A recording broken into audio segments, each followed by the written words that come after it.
good morning, and welcome to the next Clearwater Jazz Holiday Foundation Young Lions Jazz Master Virtual Sessions.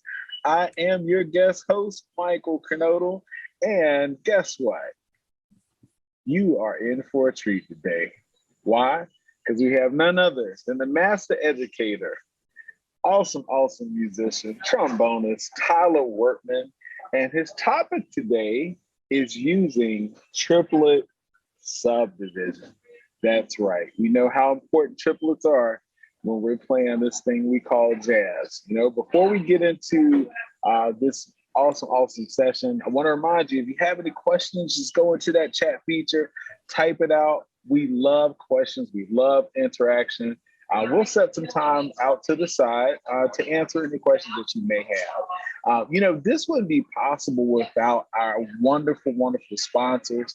So I want you to make sure, please check out the studio archives of our past video sessions at clearwaterjazz.com education outreach section. That's brought to you by Blue Water Wealth Management at Stewart Partners and Duke Energy, as well as Young Line Podcast available wherever you stream. That's brought to you by our friends over there at Marine Max Clearwater. Just search Young Lions Jazz Master Virtual Sessions wherever you stream. I mean, where can I start here? You've been here with many sessions by Tyler Wertman. I mean, he's always doing the great trombone fundamental sessions, like long tones, lip slurs, major scales, arpeggios. You know, we just did one on improvisation, and the list goes on and on. Even he does our What I Love About series. I love those too. You've got to go check those out. But if you don't know this wonderful trombonist, educator, his name is Tyler Wertman, and he's been working with us at Clearwater Jazz Outreach Programs for a while. Also, he's working with the My Journey with Jazz program out in the school system, so you may see him out there. He also works with me at Ruth Baker Hall Jazz. I mean, this man does it all. And if that wasn't enough, he's an instructor of music at the University of Tampa, where he's presently teaching Introduction to Jazz as well as world music cultures. He has a Bachelor's of Arts in Music from FSU and a Master's of Music and Jazz Studies. So I think he's well qualified to talk about what he's going to talk about today. So without any other further delay, Tyler Wertman, the stage is all yours. Mr. Kernodle, thank you so much. Again, really enjoy being here. Thank you to Clearwater Jazz and our sponsors for hosting such a great event for students, professionals, everyone.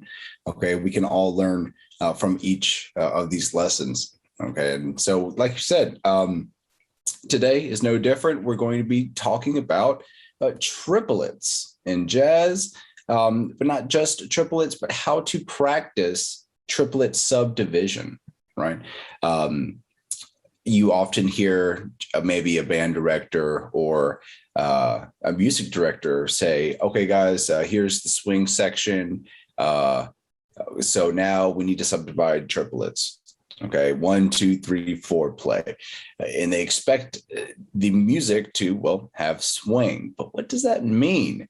Okay, and you might hear them use triplet to refer to the beats of the triplet eighth notes.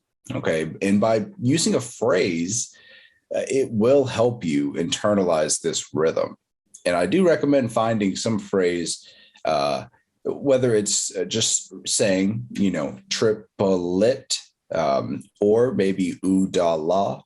Find some phrase that works for you that you can keep that subdivision internally as we practice quarter notes, eighth notes, 16th notes. Okay, having that subdivision is going to help us isolate the downbeat as well, because by the act of subdivision, we are adding more beats inside of, well, one beat, essentially. So we are giving greater values here, making it more accurate to keep the pulse.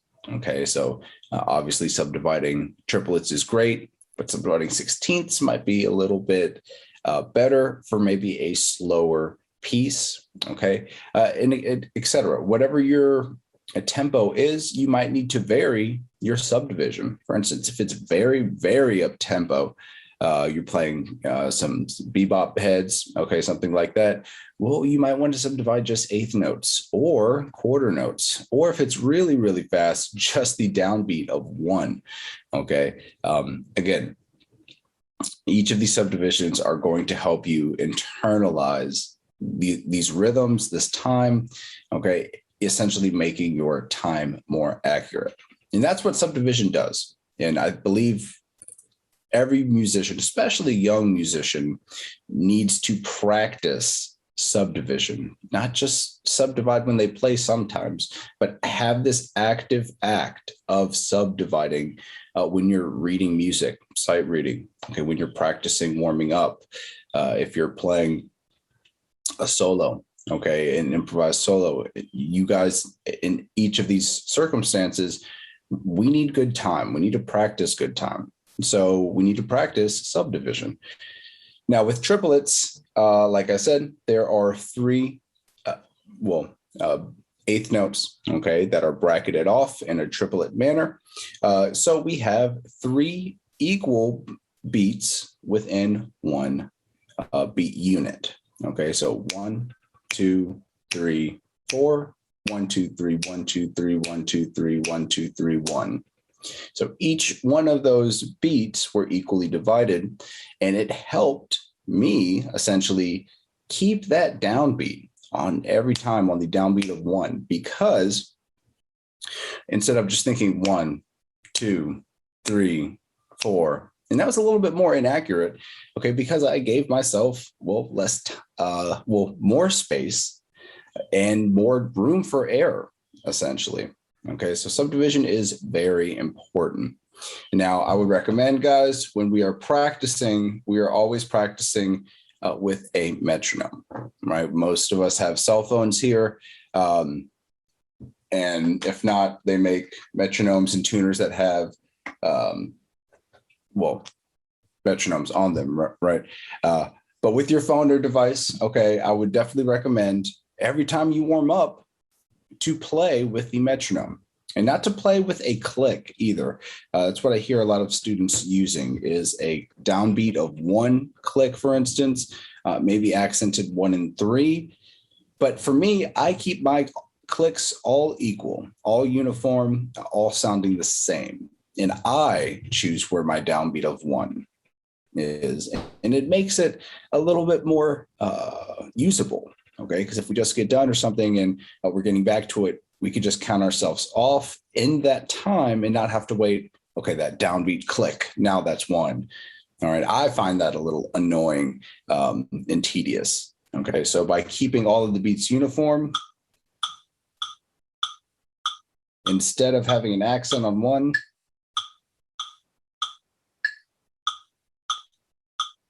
seems to help me. Okay.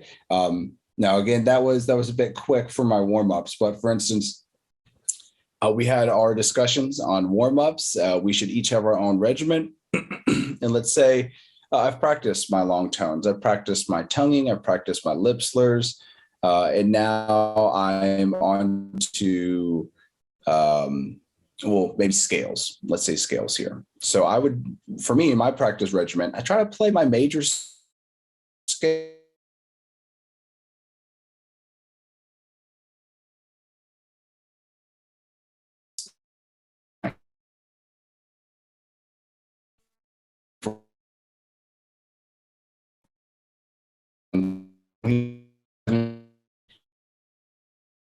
If we can subdivide these triplets, it will help us. Okay, again, by thinking of that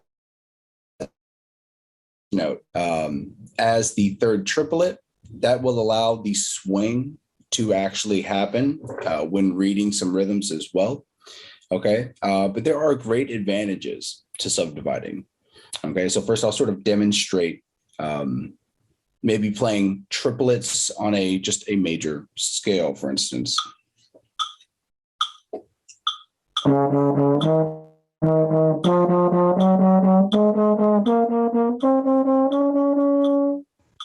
Now, we can just isolate the first note from that, but still keep that rhythm internalized. It'll sound like this.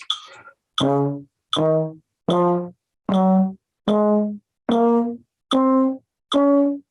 still thinking triplet, triplet, triplet every time, because that is going to help me, again, isolate and find my downbeat of 1. And like I said before, that last triplet 8th note, okay, if we're playing jazz, if we're playing swing, that should be our 8th note value, okay, that triplet 8th note where we push that. So if we were to isolate just the first and the third triplet in a similar exercise, and this is D major, it will sound like this.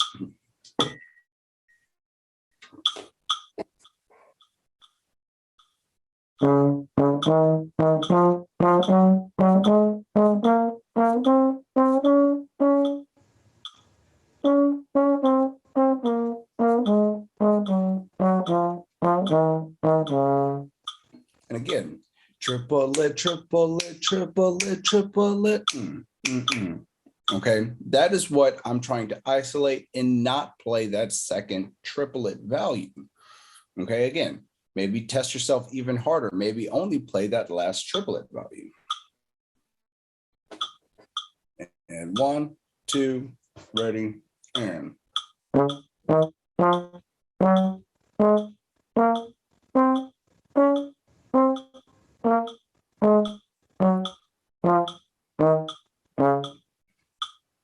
Okay, and have fun with the exercise. Okay, and again, it's all about internalizing this triplet, practicing it in different ways, so that it's, well, something that you don't have to think about every time. And notice I said, younger players need to practice subdivision. Well, that's absolutely right. But the purpose of practicing that subdivision is to get it down in a way where you're not actually, subdividing every single time. That subdivision is within your time already, and you're able to feel when that time is fluctuating forward, backwards, and that is why we are supposed to subdivide. Again, there's so many great advantages with subdivision, and if we're not doing or practicing subdivision in our playing, and others are, well, we are going to have inconsistent time. And if we just have 2 musicians in a band that are playing the same instrument that have inconsistent time, that is going to bleed through the entire orchestra. And again, it's really every member of the band to sort of have a common, whether it is 8th notes, whether it is triplets, whether it is 16ths. Okay, each of these values can affect the time and the rhythms in which the musicians are playing. And that's something that not every band director or musician really thinks about. And again, we can have some fun practicing these exercises, because when we read, tunes, charts in jazz and big band and small group, okay, again, that swing is going to need to be there, right? And we're going to have to match not only our swing, but articulations, right? Dynamics with the other instrumentalists on the bandstand. And that's part of the joy that I really find with triplets. Mike, have you ever isolated triplets like that before? Absolutely. Always work with the triplets, because that's the most important thing. We talk about swing. You have to have the triplets. And if you're not, really concentrating on that, then you're really missing out on getting that true feel that we're looking for. So that is perfect in what you're saying right now. I mean, when I say perfect, you hit it right on the nail. You have to have those triplets. So I love the fact that you talked about making the exercise fun. Of course, just sitting in the rehearsal going, triplet, triplet, triplet, that can get a little boring. So I like how you did that. The end of the triplet, the beginning of the triplet. I mean, just switch it up. but in everything, we have to hear that triplet no matter what. So that was right on it. Absolutely. No, and you have to practice that. You can't be expected just to pull that time, out of your back pocket, out of thin air without having, doing that work, right? Absolutely. So, I mean, we all know you made a good point. If the whole band doesn't have great timing, it's just going to feel unstable. So, yes, that rhythm Correct. section, Yeah. They have to drive that triplet. I totally agree with you. From the bass player to piano, guitar, the drummer, of course. We got to be able to hear it to stay on that same page and stay on that same beat. So, I mean, this is pertinent information. Whether you're a beginner or you're an expert, we all have to concentrate on using those triplets correctly. So, Tyler, right. I really, really enjoyed the session. I mean, I think sometimes we make it sound simple, but simplicity is really good sometimes. Like, if we can't do the simple things like this, then, I mean, forget about all the acrobats of improvisation and things like that. Let's concentrate on the basics of the basics. And also, what we should concentrate. You'd be surprised how many kids can't really play triplets. You tell them to subdivide, but you try to get them to isolate triplets on that 1 and 3rd. They can't do it. Just the 3rd, they can't do it. And it is something you got to practice. I'm sorry, I didn't mean to cut you off. Oh, absolutely. No, you're exactly right.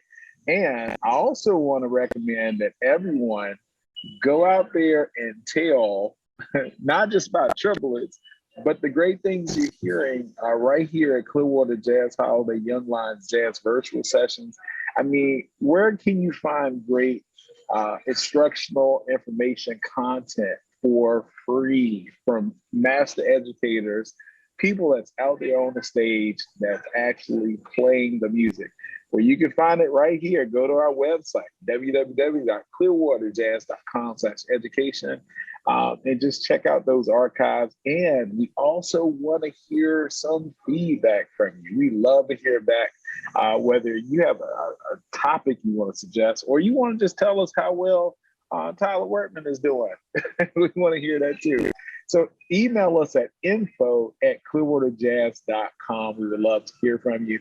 And as usual, get out there and support live music. And we look forward to seeing you at the Clearwater Jazz Festival that's coming up really, really soon. There's going to be some amazing acts there.